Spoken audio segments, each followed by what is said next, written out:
In the next segment, we will hear our champions describing a very specific part of a pigeon's anatomy. Located on the upper portion of the bird's throat, at the back, is a fleshy curtain. In order to get these images, we had to use special micro lenses. To help you understand how small this area of the bird's respiratory tract actually is, here is an image of a $20 bill. The lens we used will show you this much of the bill, approximately 6 millimeters or 1/4 inch in width.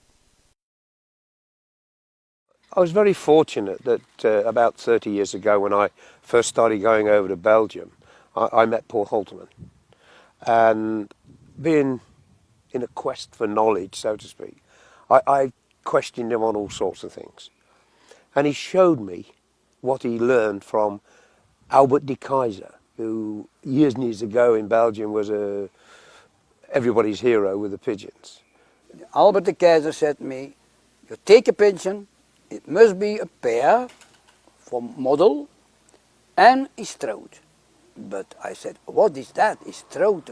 And then he learns me, how do you must looking in the throat of a pigeon. The Belgian word for throat is keel. And a lot of fanciers, when they try to translate the articles that they read many years ago, when the Belgians referred to the keel of a pigeon, they weren't talking about the breast, they was talking about the throat. Some English have Dutch magazines and they read about keel, but keel is the throat, and they think it's the keel. Yeah, that may lead to misunderstandings because they have those Belgian Dutch magazines to see the results, try to understand a bit of it, and that may lead to misunderstandings. Yeah. When I heard it, I had already won several national races, and I was sceptical. I thought it was just another theory, like the wing theory and the other theory, but it isn't. It works, and you do need to look in. You need to look for every angle. The Belgians, they look to the pigeon's throat, and they call it the motor. You wonder why they call it the motor, but when you think about it, the throat, it's got to be called a motor, because this is how the oxygen gets into the pigeon. And without oxygen, he can't perform. It has to go into his body, into his lungs, then into his bloodstream. And then that's where the energy comes from. I think it's been found that a pigeon beats his wings in 1 hour 35,000 times. That's a hell of a lot of work. The oxygen has got to come into the body to help him do this. He's got to fill his air sacs, breathe out, breathe in, fill his air sacs, breathe out, breathe in.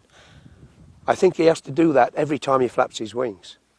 So everything must be 100%. The throat and the head, the sinus system, to put it into human terms, is very, very important with pigeons.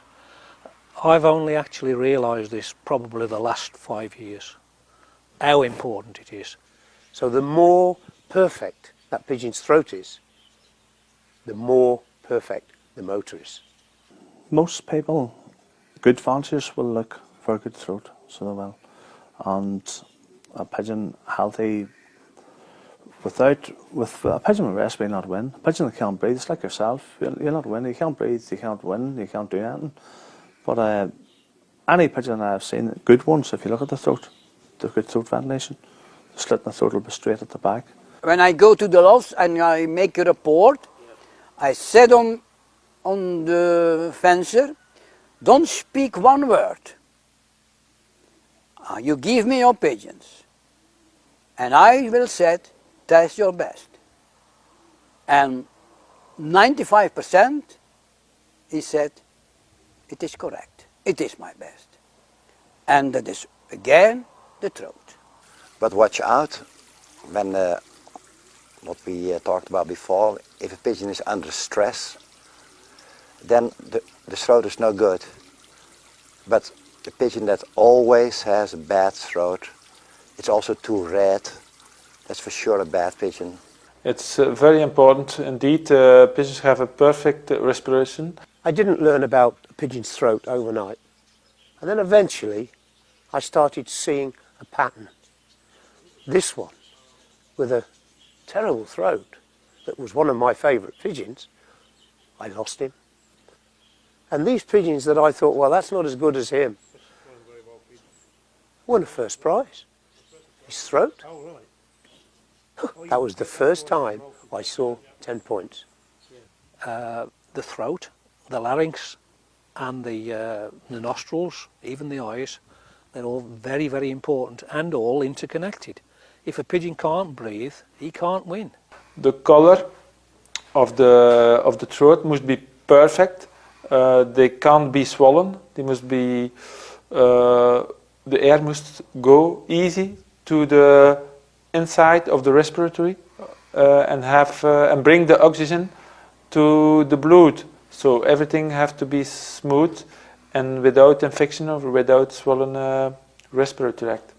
But the throat of a pigeon, I have said it all, you can not learn it in completely summer, when they bred, when the cock is after his hen, when they comes with eggs. Now in November.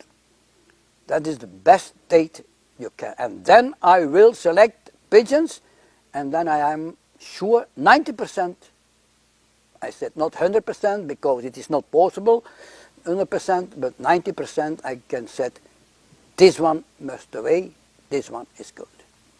It's very important when you look at the throat of a pigeon, that the pigeon is calm.